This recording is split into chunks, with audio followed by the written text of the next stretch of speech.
Hey, you all ready for this?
Well, good evening again, you two. Oh, track gang. Welcome to part 2 of an operating session on the Boeville in Newtown. Session 1, we went through passenger 1 and passenger 3 and freight 2. Tonight we are going to go through, or right now we're going to go through freight 4. Passenger, I'm going to screw this up, so let me go ahead and get my cheat sheet. So last night we did passenger 1, freight 1, passenger 2. Tonight we're going to do freight 2, passenger 3, and freight 3. So we're going to do 3 more trains, actually 6 more trains. So we're going to go ahead and run through some more of this. So I think that's the best way to do this, is just break it into 3 parts. So that's where we're at. So like I said, tonight we're going to do 2 freight runs. We'll do 1 passenger run. And then the next one would be, actually the next time that we do this, which would be session number 3, we're actually going to have one of the locals, which makes things a little bit more fascinating. But we're not there yet. What I did just a little bit ago, and I'm sorry I went off camera, what I just did a little bit ago is I went ahead and I pre-staged again, and I'm going to swing this as best I can without making a mess of things, and of course you're not even looking at the layout. There we go.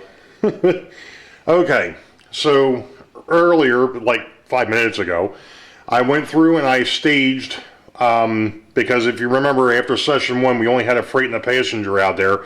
Now we've got 2 freights and a passenger. So we're now set to go ahead and do our next run. Well, what is our next run? The next run going north is the gondola train. The next run going south is what I call the meat train. And that is the stock cars.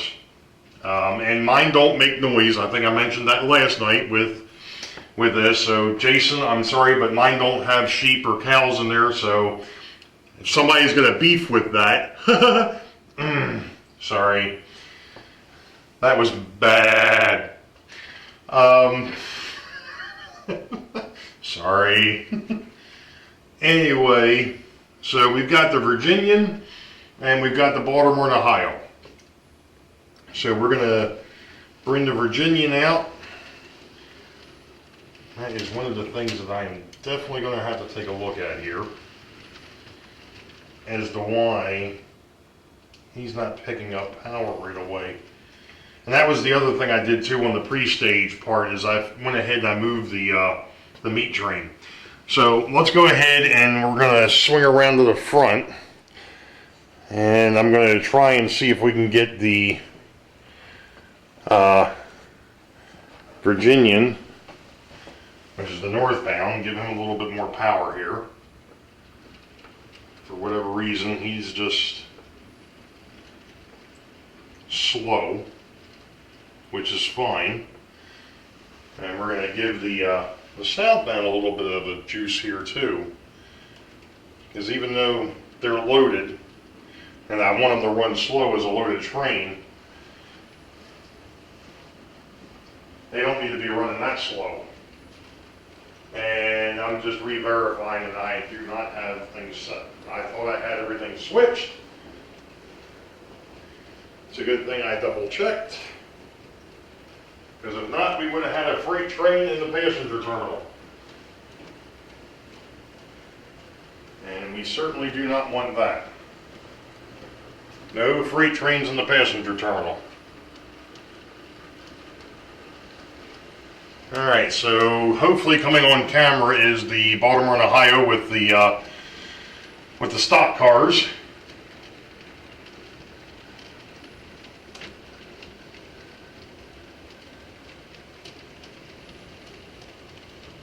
And the Virginian is making his way around with the gondolas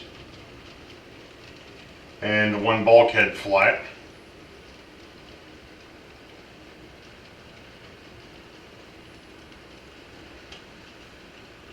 And I'm sure I mentioned this in a vlog earlier. I'm actually taking some advice from Anthony from the Georgia Sun Belt, and Rick Bailey and Jerry Sachs.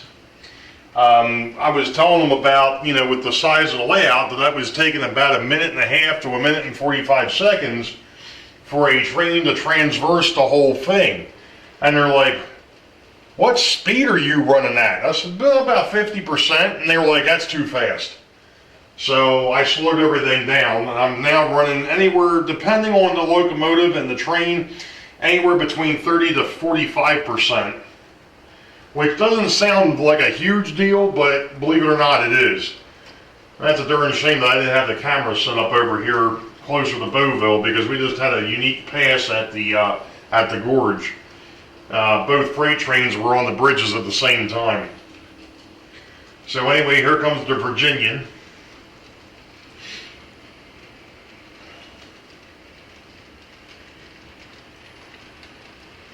So the northbound freight is just about to the north end of the layout, and I don't know why that pipe is sticking up out of the car like that, but that's not good.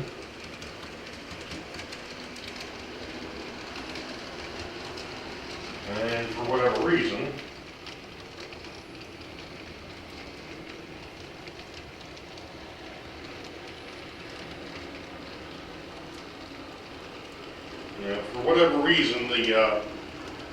the stock car train decided to stop at Boeville.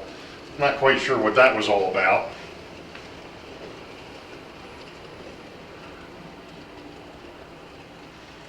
All right.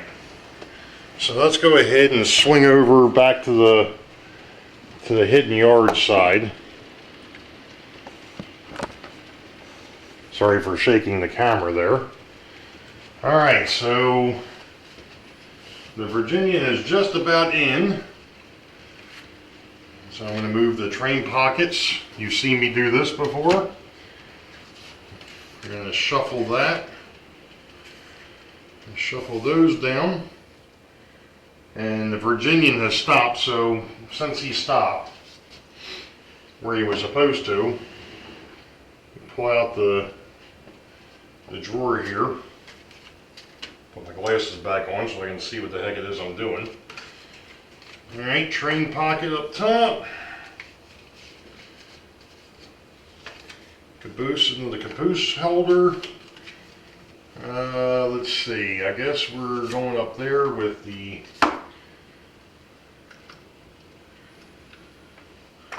locomotive. Put him in the opposite direction so I know he's been run. Oh yeah, I forgot. I need my box to put my parts into here.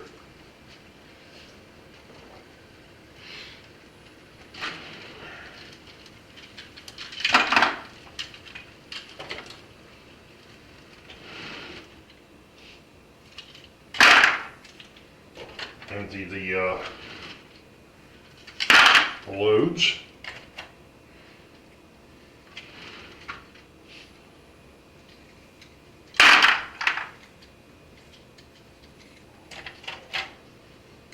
And there's one other thing I need to look at too while I'm thinking about it here.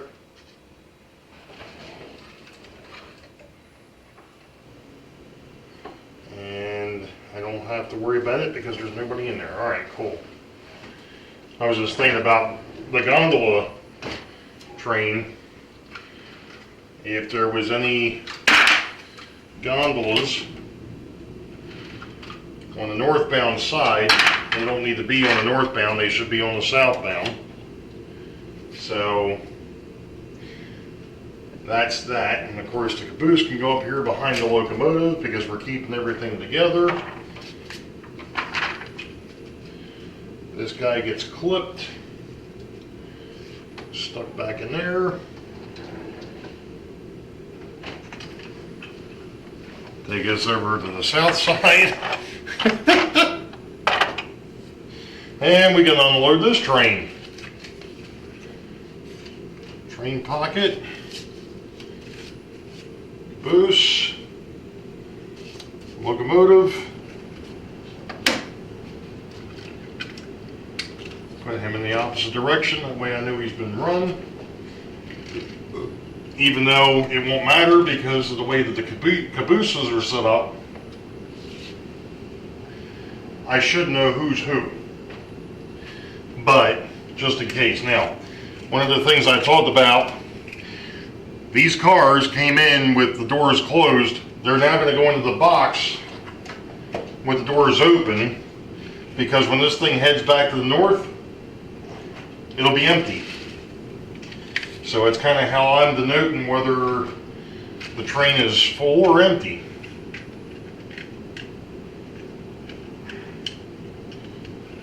And of course it would be really helpful if the doors don't get stuck. Like this one did.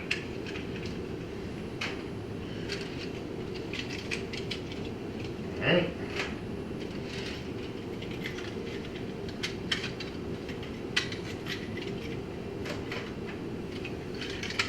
And which so. So now those cars are now in the top shelf. And now I can look at the schedule because we just did that one. The Wabash is already set up, and the steel train and the mixed bag are already set as well. So, all right. So the next train out, or trains out, as it were, are going to be the Wabash going north and the Pennsylvania going south. Now, what I'm going to do here is I'm going to swing down the layout and make sure my switches are set.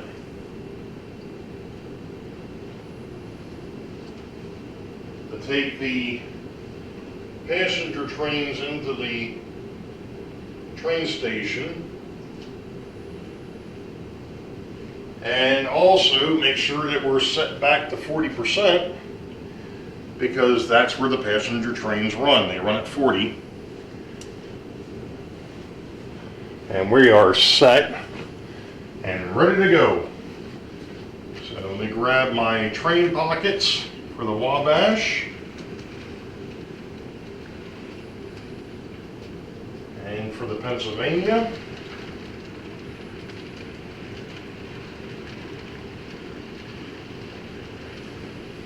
And we'll swing on down to Boeville.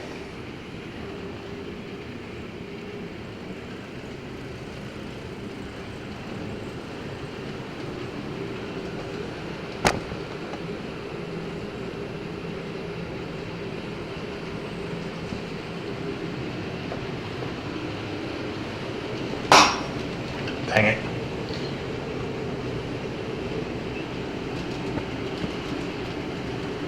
Alright, so this is going to be a little bit different view than what it was for session 1, which is fine.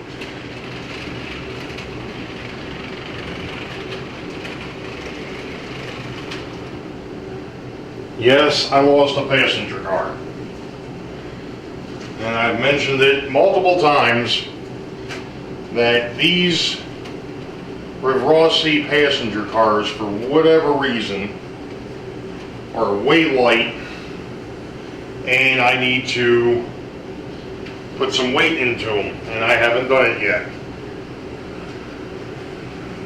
But since I'm going to be picking up the Pennsylvania and the Southern and the Seaboard, I'm going to go ahead and get those cards together. And here comes the Pennsylvania.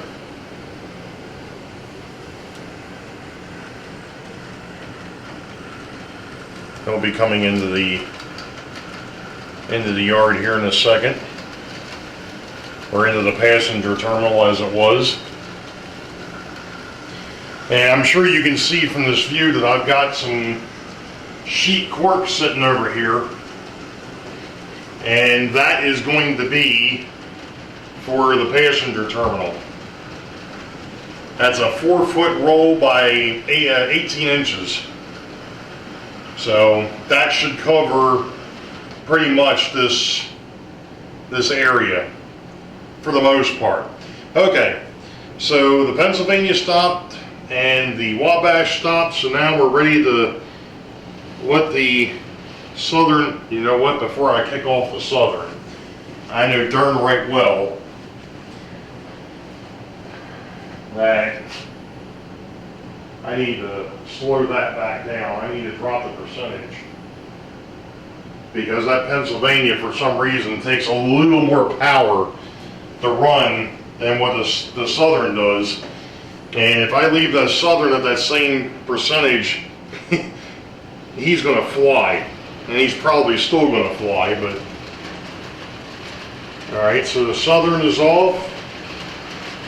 And now the Seaboard is off.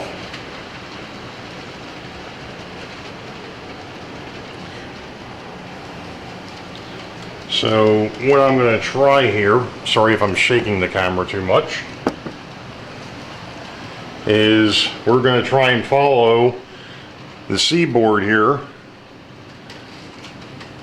Maybe not.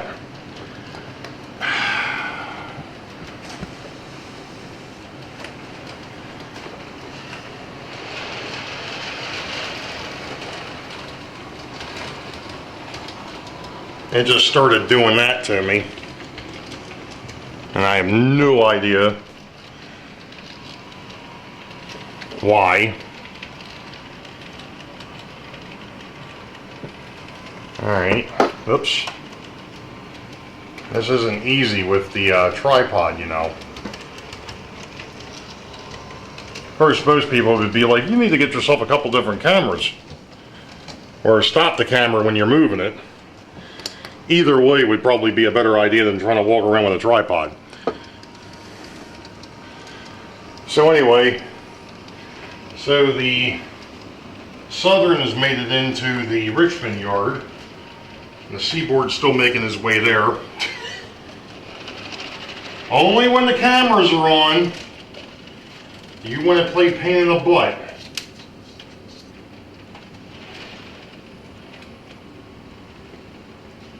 Anyway, typical. Absolutely typical. Anyway, alright, so we're moving the pockets down, and the Southern goes up, and of course,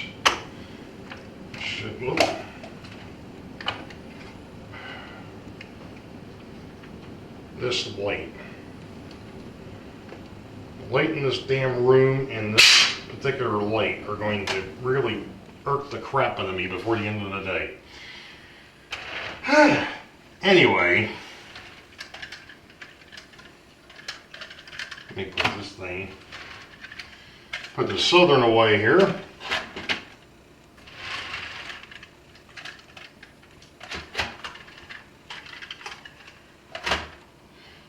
Alright, so the Southern is away. Now we're going to put the Seaboard away.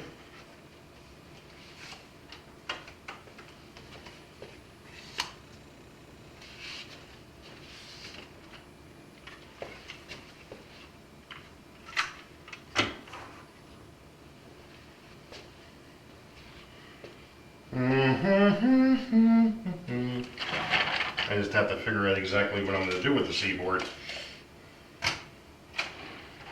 Because of the fact that I actually haven't put another southbound passenger train out yet. Space is becoming a problem. All right, so we're down to the last run of this particular part of the schedule, and that is going to be the northbound, what I call the steel train, and the southbound mixed bag, which is everybody's favorite. So let me go ahead and get things set up here as far as power goes. Take these back to 30.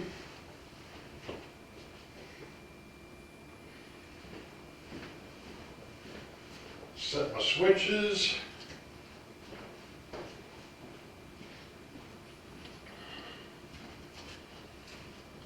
All right. And going north is going to be a chassis system SD40-2 carrying the steel train. Still don't understand why at 30% these guys aren't moving. Alright, and the mixed bag that'll head south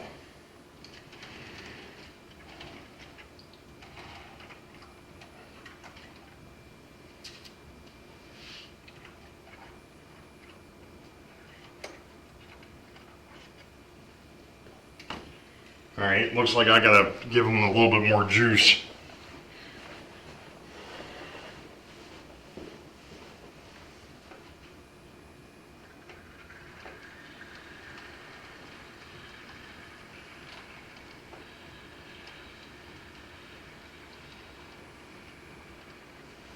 I just noticed an issue on that train.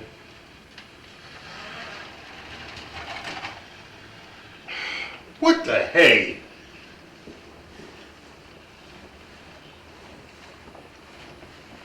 Only when the camera's on.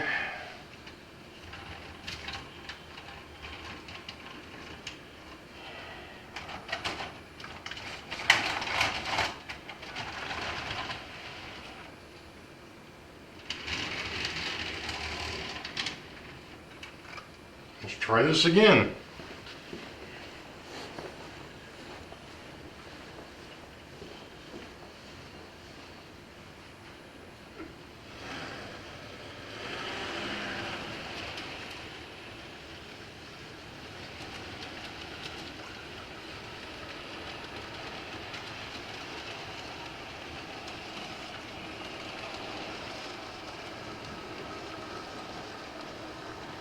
Yeah, I got two issues on the northbound freight. Not big ones, per se. And I just hit the layout with the tripod.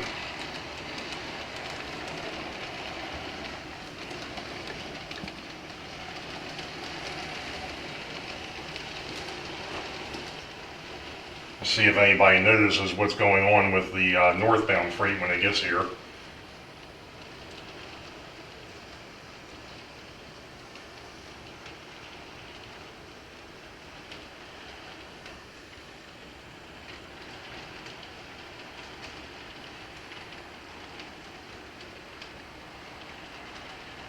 And I'm thinking after this run of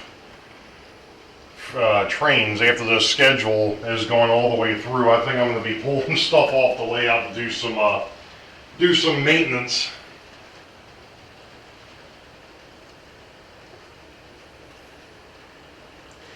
Because I haven't done any maintenance on these things since they were first put back on the layout last year, at the beginning of this year. So it's been 6 months. And of course the southbound just decided to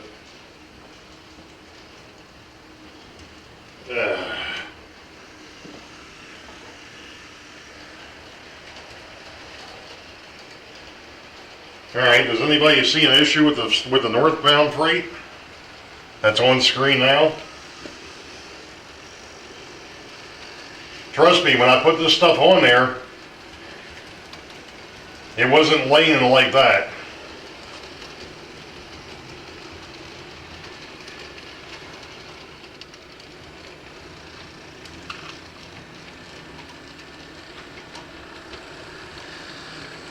Let's see what's going on with the... he's still good.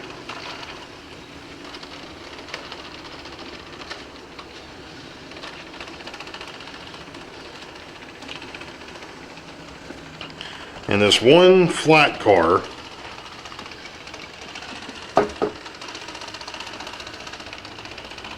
has kind of been giving me issues as well. But the SD40 is just about into the yard.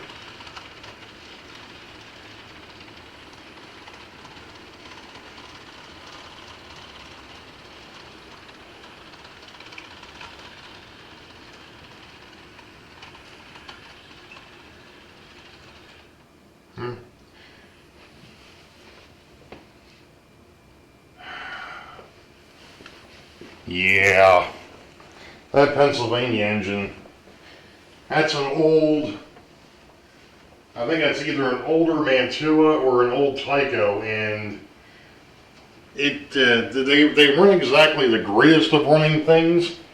I thought I had this one fixed, but apparently not so much. Anyway, so now that the northbound steel train has made its way into the yard,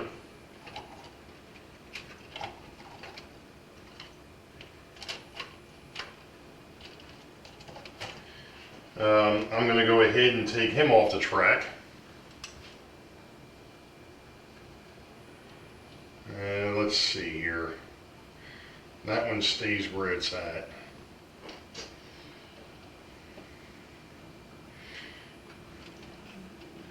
This guy, oops,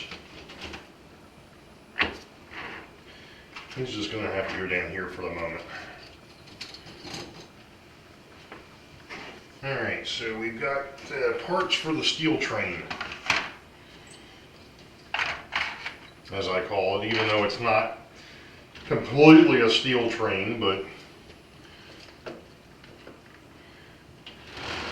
it's mostly flat cars.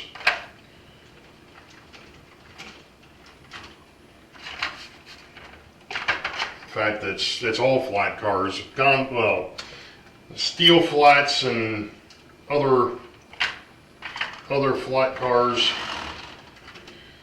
All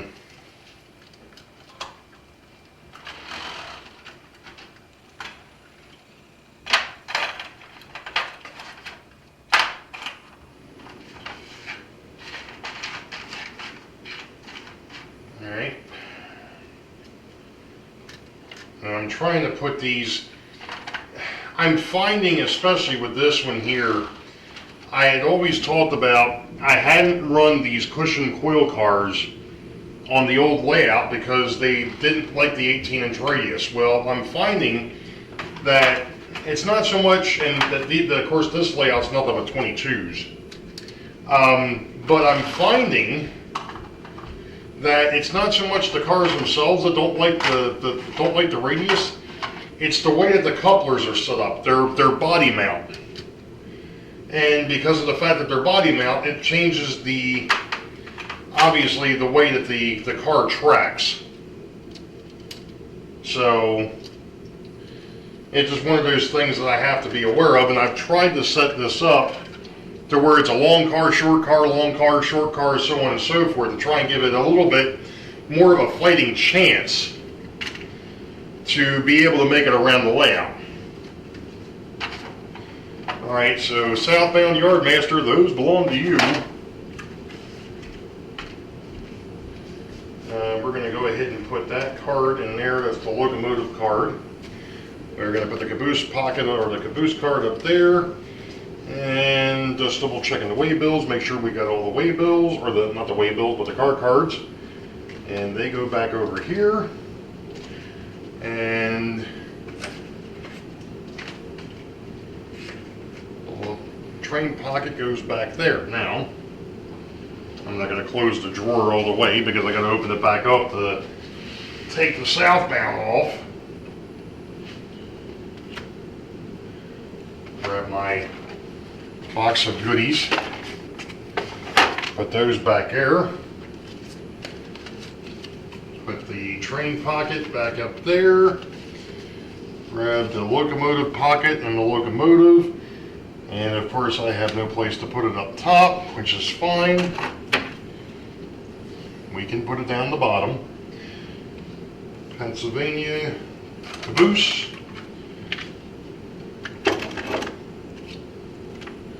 Locomotive goes over there. And we start unloading. Gee, that car looks familiar.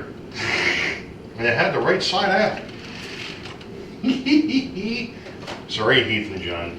I still have to pick on you about that, you know. Hey, it's my railroad. I can have my logo out.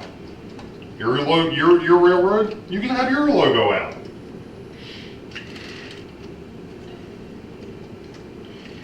All right.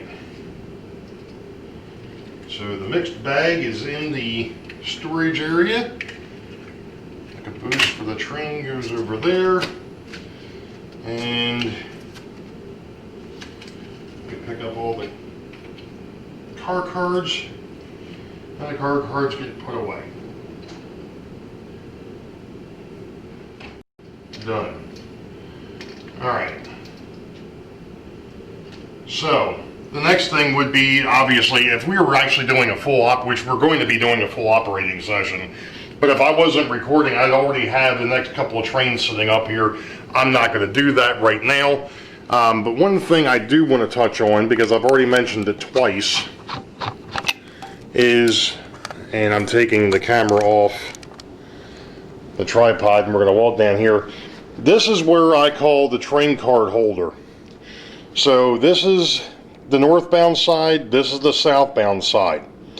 This is the next train out, or what would be the next trains out, and I'm not even looking at it. So this is the train card holder, the train card pockets, or the train pockets, and then these two are the next trains out. These would be the ones after, and then the ones on the end would be the ones after that.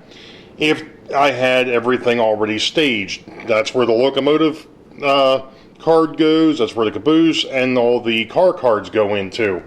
I've also talked about the caboose holder. This is the caboose holder. The next the next train out is going to have the Delaware and Hudson RF16 on it. How do I know that? Because this card says Delaware and Hudson, and it says CEN. That means that's the next caboose.